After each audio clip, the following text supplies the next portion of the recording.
Well, hey guys, it's Destry. Welcome back to my Oregon yard. Gosh, you guys, it really is starting to feel like fall here in the Pacific Northwest. I don't know about where you guys are at, but today I'm going to be working on my little corn patch here. So I am going to be cutting it down and making some bundles of corn stalks for decoration for my front porch. Now I'm planning on using these for Halloween time.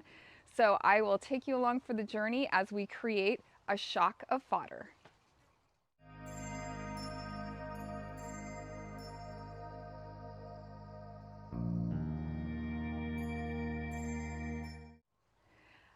So I actually didn't know what the term shock of fodder was. And my husband actually was the one who said, I was like, oh, I want to make these bundles. And, sometimes you can see them at for sale at different nurseries or farm stands or things like that. And he's like, oh, you mean a shock of fodder? And I'm like, a shock of what?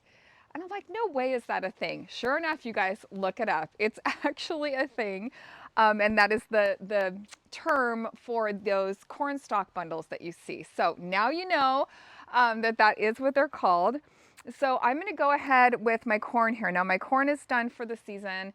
And my goal is to make 2 of these so that I have both to flank the front door of my entry for Halloween. I also have a really cool Halloween planter video that's going to be coming up, so you definitely want to stay tuned for that. But today my goal is to just cut these down, and then I'm going to use some twine and kind of twine them up to make these bundles. So as far as tools, I've just got some I've cut some larger, twine here that's kind of tangled up, and I've got my clippers. And my plan is I'm going to lay the twine down on the ground, cut the 2 bundles and kind of lay the bundles on top, and then I can cinch up the twine around them. Now I also have some fall ribbon that I might be using to try to make them look a little bit more fancy. It just depends on how it goes. So anyway, join me as we cut down this corn.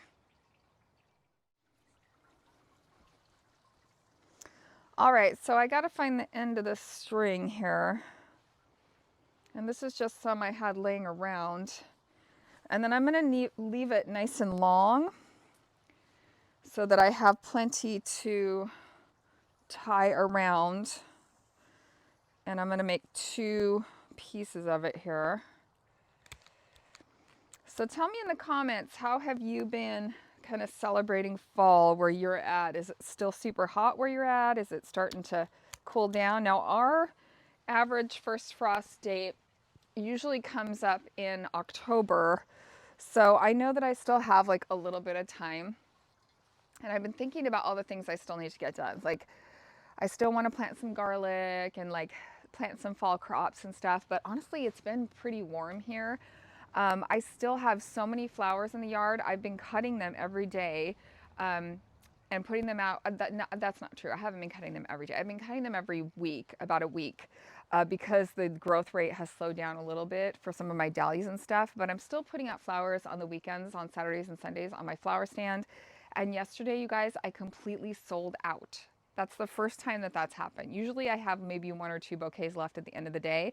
But yesterday I put out, I think it was 5 large bouquets and 4 small ones. And by the middle of the day, they were all gone. So that was like, it was like kind of cool. I don't know. It felt really good. Okay.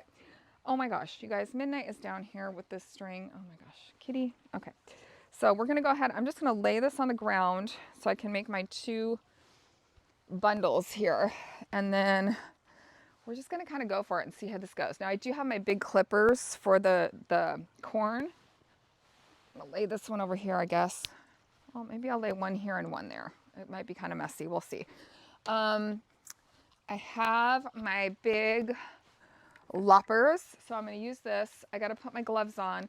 And then any corn that I have left, honestly, they're not that great right now. They're kind of underdeveloped. And you know what I've been doing with these? I've been putting them out for the squirrels. And I have a little squirrel feeder. And you guys, I put them out and they disappear. So I think the squirrels are coming to get them and either like taking them back to their little squirrely nests or maybe just eating them, but they're gone. Like the whole thing is gone. So I've given them to the squirrels at this point, just because most of them look kind of like this. So they're not real impressive. Anyway, so as I go through and cut this, I might remove any corn that I see. In fact, I might just do that real quick beforehand. Midnight's very interested in this activity today. Yeah, so like I have a lot that just kind of, they're just little baby ones like this. So I've just been feeding my squirrels. I like to feed my squirrels. Oh, that one barely has anything to it.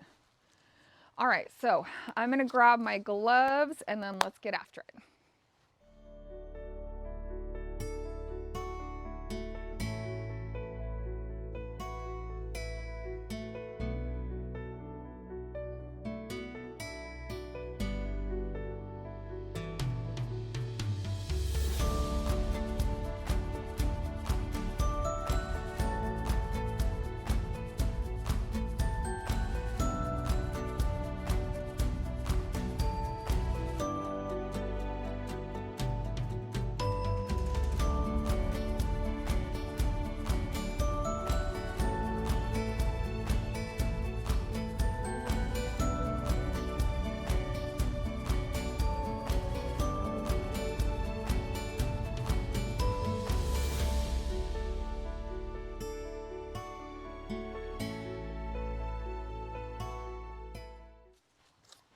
Did I tell you I've been putting the corn out for the squirrels? Yeah, and they take it. Oh, yeah? Yeah, like I put the little, I do the cob and I just leave it on the squirrel feeder, and then the next day it's gone, or like even later that day. So I guess they're just taking them, I guess. Yeah, they like to hide. I know. So I feel like I'm doing my part for nature. Yeah, you're going to have some corn volunteers coming out. Probably, huh? Probably.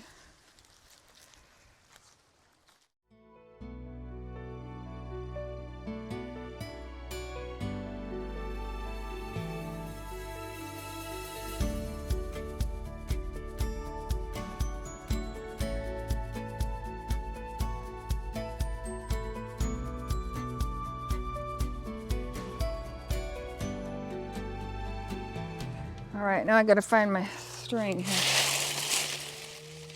My string. Oh, so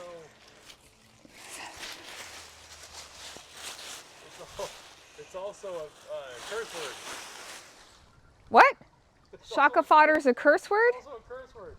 Mumbling, oh, fodder shock, as you're walking through the magic doors of Target because you realize the length of grocery stick is on the fridge. What? You can say, oh, wait, you can say, oh, fodder shock? Yes.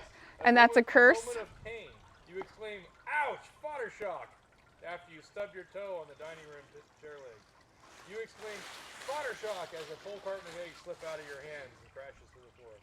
My husband's reading me the thing from Google saying you can say, oh, fodder shock when you drop eggs as a curse word. Yeah.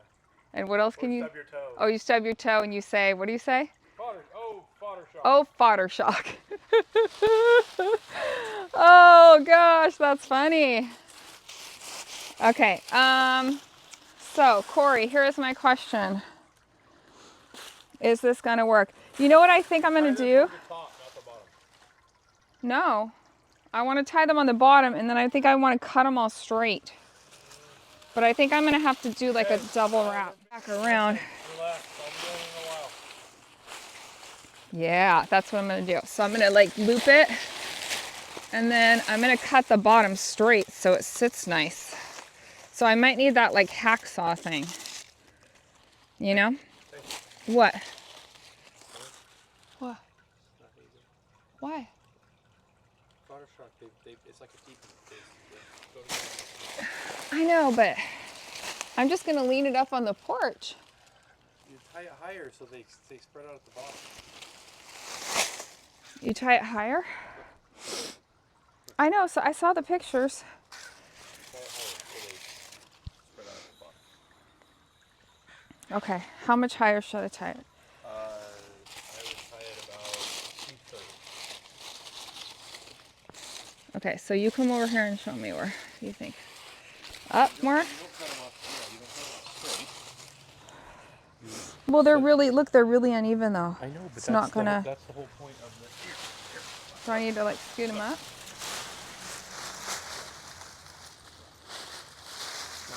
Tie it around there.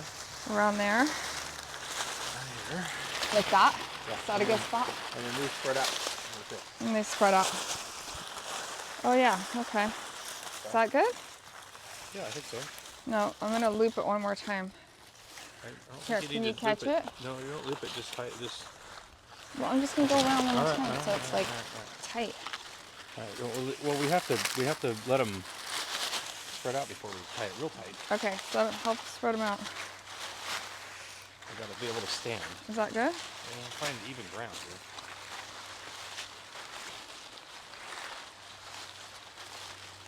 And then kind of let them dry like that? Yeah. Okay. So in order to create a shock of fodder, you need 2 people. I think. Methinks. Oh, that looks cool though. Wait a minute. Oh, shoot. I'm trying to make a bow with gloves. This is hard. Hold on. Okay, so here's my bow. So I'm not going to need a ribbon because you're not even going to be able to see it. Besides, I think my jute twine looks pretty. Yeah. So you don't think I need to cut any of the bottom? No, you don't cut the bottom because It looks so good. Yeah, makes this a little uneven. You pull them out so they can hold it. Mila's gonna eat it. I know, the dogs have been eating it. Look how pretty it is on the top. Okay, so can we need to like set it aside maybe, huh? So it can like dry like that. Okay, Yeah. let's do the other one. Here, come help me. I've got string. So I did lay down the string ahead of time. That was still a good idea. Hold on, I gotta like bundle it a little bit. So scoot it up more, I think.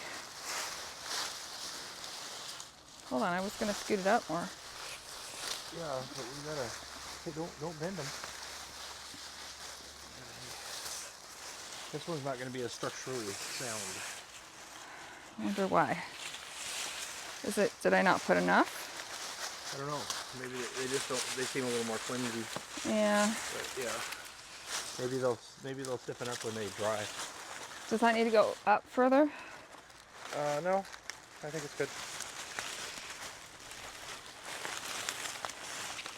Hold on, I'm missing like a big one. Yeah. Okay. Ah, where's my string?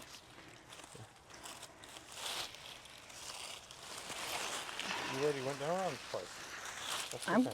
But remember, because they're gonna like shrink when they dry it a little bit, you know? Okay, well then we can tie it tighter maybe? Hold on, I've gotta get my bow going. I don't have this long of a string on this one, which is problematic. So we're just gonna like set them aside like... Yeah, I think I'm gonna... Okay, just put them on top of the flower, put them on top of the... Well, shouldn't we leave them standing though? So they dry standing? Do they dry standing? Okay. I think they're just gonna blow over, but... Oh, you think we should lay them down? Yeah. Okay, so let's lay them down on the strawberry patches. This one looks really good. This one's the winner.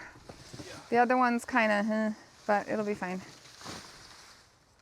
See, is that even going to stay together? Yeah, it will.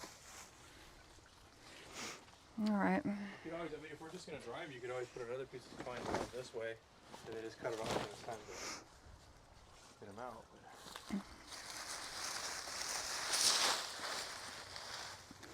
All right. So they're going to dry over here. Yeah, that one's definitely better. I think it's because it's fuller. Yeah. Yeah. Okay, so now I got to clean this mess up. All righty. Now I got to pull all this crap out of here. Is there room in the yard debris? Yeah. Okay, because this is full. Oh, the wheelbarrow is also full.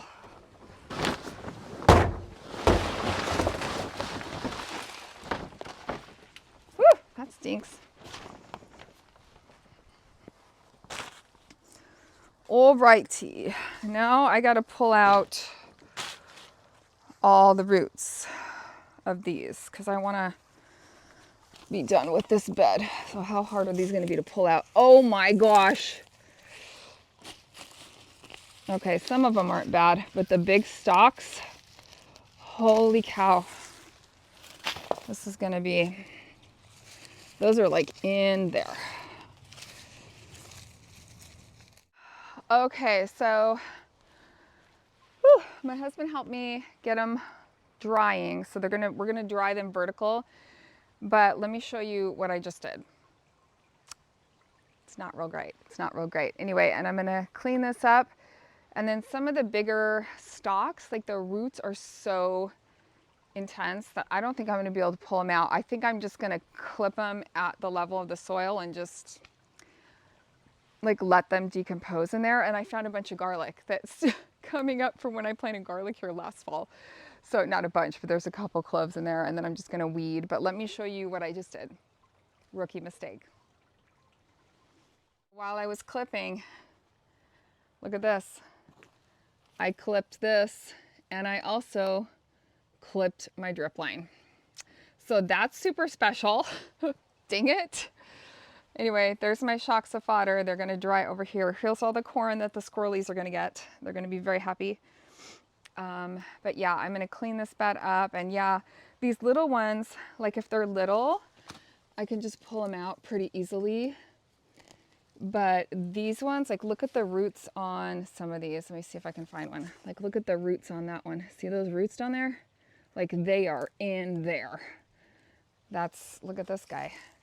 Like that is major. I mean, I could try to pull those out, but I don't know. I think they probably, just with our winter, they'll probably decompose. It depends on if I want to use this bed to do some garlic and onion planting, but for now, I think I'm just gonna clip them down and kind of let them decompose. And it's still nice to have this like cleaned up a little bit.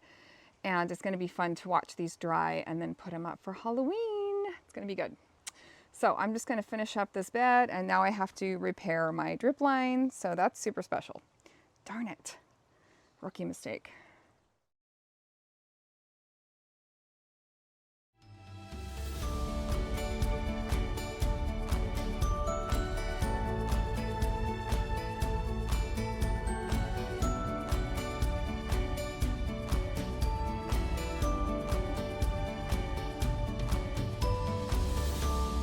Okay, here's what I've got from my squirrel friends. So I don't know if I'm gonna leave the whole bucket. I think I might just leave the whole bucket like under the squirrel feeder. Either that or I'll put them on the squirrel feeder every day. But let me show you where my squirrel feeder's at, because my squirrelies are gonna really like these, I think. So here is my little squirrel feeder. It's attached to our fence, and we have this fun little sign, but it has like a little door. So it has like a little door so they can get in here, but it stays more dry. So I just put the corn cobs kind of up here by the squirrel feeder. And then, yeah, they've been just taking them. I've also been cutting up some of my like old squash, if I have squash that like went bad, and putting it over here. And the squirrels will take that too. So I'm gonna go ahead and put a couple pieces here for them. And then I might just leave the bucket under here. But I'll put a couple out here. A couple of these are pretty good looking. I would eat that one, but some of them are kind of, you know, not the best. So I think I'll just do that, and then I'll just leave the bucket down here, and we'll see if they discover it. Yeah, it's fun to watch them. They come down. We have this little like birdhouse up here. It's kind of a big birdhouse up on our telephone pole, and I think they live in there, and they usually they have a baby in the spring. They had a baby this spring, they had a baby last spring, and then they just come right down here and get their little food. So here you go, squirrelies, have some fresh corn. Okay, Yardners, well that's going to be it for today's video. Thanks for hanging out with me on this beautiful fall day and checking out my making my little corn stalk bundles, or otherwise known as a shock of fodder. And I hope that you like watching the video. If you did, could you give it a like and a thumbs up and subscribe to my channel? If you need me, I'll be doing some yardening here in my Oregon yard. I'll see you next time. Bye.